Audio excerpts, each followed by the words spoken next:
Hello, true believers. Welcome to my channel, Mr. Miracle Comics. My name is Dave, and today we have 5 more undervalued sleeper comics for us to take a look at. All right, I think we have a great show this week. Some really good spec books. We're going to run the whole gamut from modern age all the way into the silver age. And stick around because at the very end of this video, I'm going to give you one of the tips that I use when I'm looking for speculation. Okay, and it's maybe something you don't know, but yeah, it'll help you guys figure out some speculation on your own and be able to do this for yourself sometimes. All right, so stick around to the end.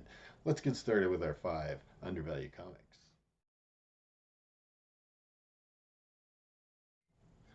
All right, so to go back to last video, we talked about that Wolverine spec, and I like these 3 books is something we spec'd on in our last video, and I have seen a very marked increase in Instagram posts and people talking on YouTube and social media about these books, especially this book, the Weapon X book, has really jumped.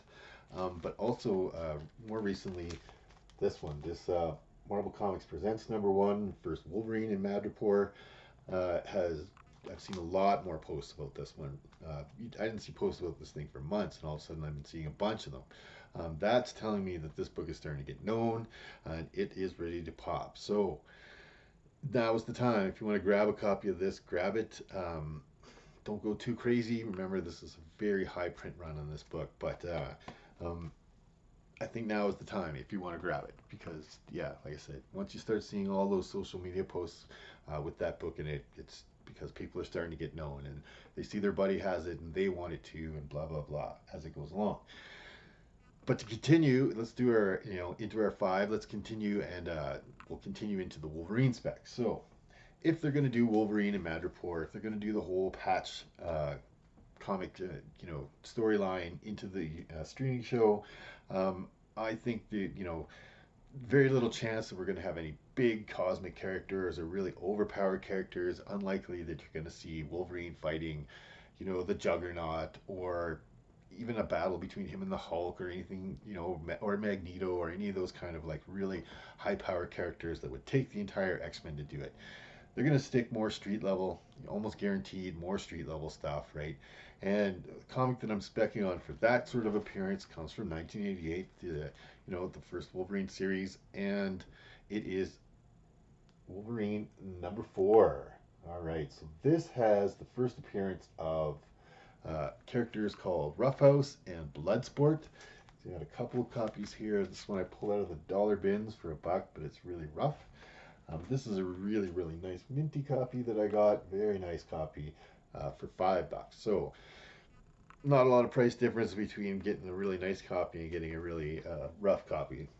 Anyway, these 2 characters, Roughhouse and Bloodsport, caused Wolverine quite a bit of trouble when he was in Madripoor as Patch.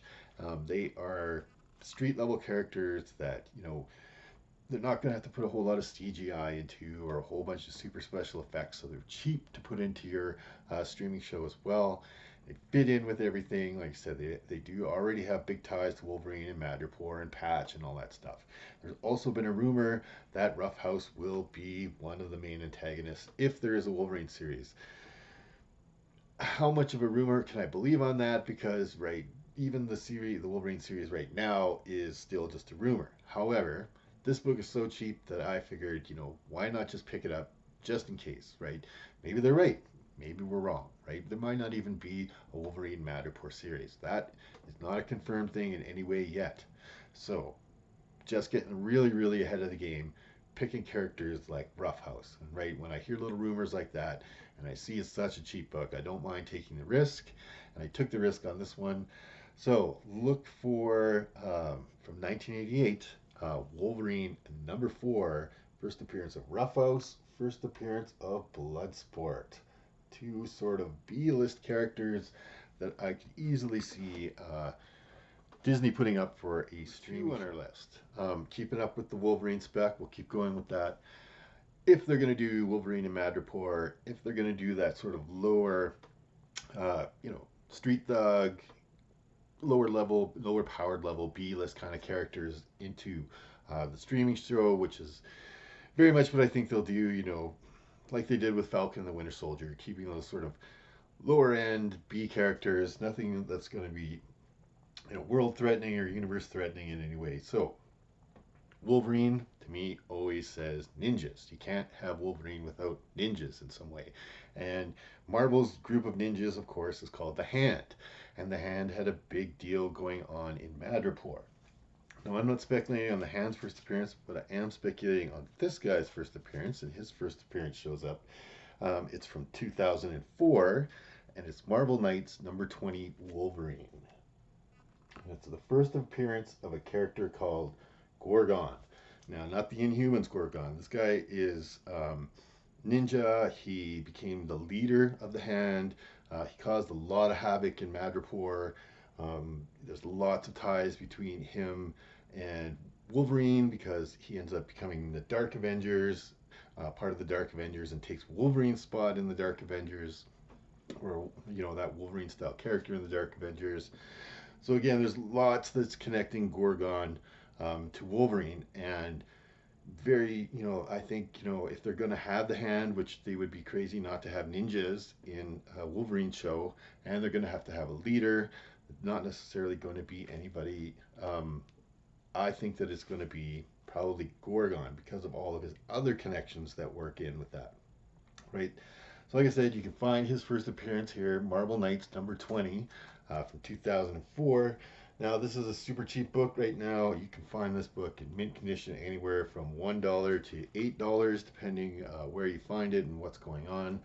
Nobody really looks at this. Nobody's really caring about Gorgon, but like I said, he is a Dark Avenger as well. If they're headed that kind of direction and they've already established him as a character, you never know what might happen with the Dark Avengers idea. Ninja, Hand Leader, Madripoor, all kinds of stuff that connect me to this book, and super, super cheap right now. So I think it's a good spec book, and it is Marvel Knights, number 20, Wolverine, Enemy of the State, Part 1, and that is from 2004. Look to pay anywhere from $1 to $8 for that guy. 3 on our list. And we're going to leave Wolverine behind for now, and we're going to take a look at Star Wars. So, Star Wars comics, of course, have gone ballistic in the last year. There's very few undervalued Star Wars specs left, but I think I found a pretty good one here, and it is from 2002, and it is Star Wars Episode 2, Attack of the Clones, number 4, which has the first appearance of Shakti in it. Shakti is a Jedi who is the same race as Ahsoka Tano. She was seen in Episode 2, Attack of the Clones. She was a member of the Jedi Council. She's all kinds of crazy stuff going on. Now, she wasn't outright killed by a clone trooper in Order 66 of Star Wars. They never had a Shakti death scene. Only thing that we know is that later on in comic books, Yoda had a vision of Shakti being murdered by Darth Vader / Anakin Vader when he first went into the Jedi Temple on Coruscant right after Order 66 and slaughtered all the Jedi and all the Jedi younglings in there. He also killed Shakti at that point. There's a lot of speculation that they're going to have that scene in the upcoming Obi-Wan Kenobi property, right? Hayden Christensen is back to play Anakin Skywalker / Darth Vader. We could see, we didn't get a whole lot of what was going on when he invaded the Jedi Temple. Seemed a little weird that there was no Jedi in there to fight him in the movie. But they kind of retconned into that and said, yes, there was. And there's a few stories about the fights in there. They could easily bring Shakti into that, have some sort of a fight between Anakin Vader and Shakti, where he kills her, or maybe he just outright murders her while she was meditating, like Yoda predicted in his vision. It's an easy thing to retcon their way out of. They've already talked in the movies lots of times, and in the comic books and in novels, about how Jedi visions of the future and past events can sometimes be tainted and changed, and the future's not always set, and this and that. So only having it in a Yoda vision could easily be retconned out and say that Shakti's even still alive, and have her show up in the Ahsoka Tano property, right? They're the same race. There may be some bigger connection between Shakti and Ahsoka Tano there. But yeah, her first appearance, like I found this one for it was about $18. It's a really nice minty copy of it. I might have overpaid a little bit. I have seen copies on eBay, probably sitting around the $15 mark, 15 $20 in there. There is a B cover, which is a photo cover, which has kind of a brown tinge to it, and Anakin Skywalker on the front of it. That one sells for quite a bit less, and you can look to pay around $5 to $10 for the B cover, the photo variant. Being so cheap, I think I'm going to go find myself a photo variant as well, because I think that's really undervalued in itself. But yeah, I think Shakti is a great character to spec on, especially if they're going to do that whole what happened when Anakin actually went into the whole Jedi Temple. So, from 2002, Star Wars Episode 2, Attack of the Clones, number 4, first appearance of Shakti. Whew. All right. So let's go number 3 on our list. So number 3 is a fun one. This guy is a nice Bronze Ager. And recently we've seen confirmation that Russell Crowe is going to be Zeus in Thor, in the next Thor movie, the Love and Thunder. And there's, you can get Zeus's first appearance as some rando Golden Age 1. His first Silver Age appearance is, of course, Journey into Mystery Annual number 1, which is getting to be quite an expensive book and something that we speculated on this channel a couple years ago when it was still under $100. I was telling people to grab that one. But this one seems to be pretty good, and I'm going to go from 1979. It is King Size Annual Thor, number 8. All right, so this book has the first battle between Zeus and Thor. Great battle, crazy battle that goes on in this book. Thor wings Mjolnir at Zeus, and Zeus catches it out of the air. Like, oof, it's pretty crazy. But yeah, there's quite a large battle between Thor and Zeus in this book. I'm already starting to see prices on this book creep up a little bit. We know that the first fight between Thor and Hercules, Journey into Mystery 126, I want to say, I don't know, it's the one where they're fighting right in the cover, has priced itself up quite a bit already based on Hercules rumors. This Thor book, I think, is a little bit more unknown. The first battle is Zeus and Thor, but there could be a good chance that this sort of scene is going to play out in Thor Love and Thunder. And yeah, I think it's a nice spec book. I paid $12 for this guy, $12 US, from just a local comic seller here. I've seen it up on eBay go up as high as $40, right? Which still isn't too bad for a comic that's, well over 40 years old. Well, I guess not well over, just over 40 years old. And yeah, it's still pretty cheap. And I think along those same lines of, where the first fight between Hercules and Thor jumped up in price quite significantly, I think this book could also see that as, this is quite an extensive fight in here. This book also has the addition of being the first appearance of Achilles in comic books, and another character if they're going to do the whole Greek god way, Greek heroes and all that kind of stuff with Hercules. We may also see Achilles make an appearance in that sort of vein. So that'll be his first appearance here. So again, from 1979, this Bronze Age beauty is King Size Annual Thor, number 8. Look to pay anywhere from, I'd say, $10 to $40 for a good copy of that guy. All right, so number 5 on our list, and this book is a Silver Age book. Not a lot of Silver Age undervalued keys left. Definitely Silver Age books have gotten so red hot over the last couple of years, especially keys, but I think I found a pretty good one here. It is from 1966, and it is Strange Tales, number 147. All right, so this book does have the first appearance of a group called AIM, Advanced Idea Mechanics. They're a group of scientists that are up to no good, making all kinds of evil plots and plans and creating evil things like MODOK. There is a MODOK animated series coming up right away that will feature AIM in there.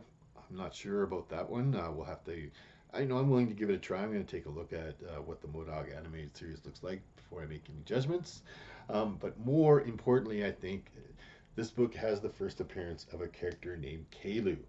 And Kalu is an ancient sorcerer. Um, 500 years ago, him and the Ancient One started practicing and learning magic together as apprentices, right? So they were apprenticing together, and at one point, a vampire, a dark vampire, came to Kalu, convinced him to learn dark magic from the Dark Hold, right? So we've seen the Dark Hold in WandaVision. We know that it's going to have something to do with Doctor Strange too. Kalu, of course, has a big connection to the Dark Hold. He was also defeated by the Ancient One, trapped for 500 years, where he studied magic in the Dark Dimension. Was released accidentally by Doctor Strange. There's a big series of events that goes on, and Doctor Strange traps him, but winds up destroying the Book of Vishanti. And when he does that, a lot of the protections that are around Earth, Marvel Universe 616 Earth, um, are taken off, and that allows Human Garoth to be able to come into our dimension, right? So if you look at the what little press release they've had about Doctor Strange 2, it talks about him being betrayed by a friend and then releasing unspeakable evil. That could very well be Kalu. Um, he has big connections to all kinds of stuff that fit with that storyline, including the Dark Hole that we've already seen. Shuman Garoth that people have speculated on, that we speculated on this channel quite a year and a half ago, way back when it was a dollar bin book. Um, but yeah, I think that very well, one of those characters that may just actually be one of the antagonists that show up in Doctor Strange 2, Multiverse of Madness. With all of those connections, like I was saying, the Dark Hold, Ancient One, Doctor Strange, the Dark Universe, uh, vampires. Disney's going to bring in vampires. Marvel's going to bring in vampires. Of course, we have Blade coming up, right? They're going to want to start to establish that there are vampires in the Marvel universe, so that could be a connection. Um, Shuman Garoth being released, the Book of Enchanti being destroyed, and all of the protections that the Ancient One was talking about in Endgame. Those will be taken off. All kinds of things that are happening based around Kalu, right? So I think that his first appearance, I paid $20 for this book. It's really, pretty decent condition. It's got a little bit of a tape pull at the top there, right by the date stamp. You can see that, which is too bad. But other than that, it's really quite nice. For a Silver Age book, I paid $20 for this bad boy. I've seen it go being listed up on eBay, anywhere from 20 to 40 bucks.